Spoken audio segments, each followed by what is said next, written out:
হইছে? কি হয়েছে? আজব। আজব? শয়তানে ধরছে নাকি? শয়তানে ধরছে নাকি? ধুর বাল।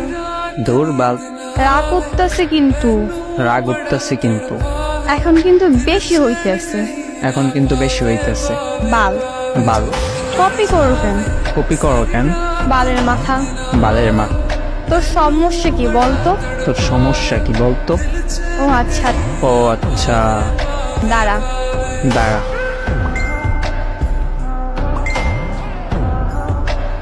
আমি পাগল। জীবনে প্রথম একটা সত্যি কথা বলছো।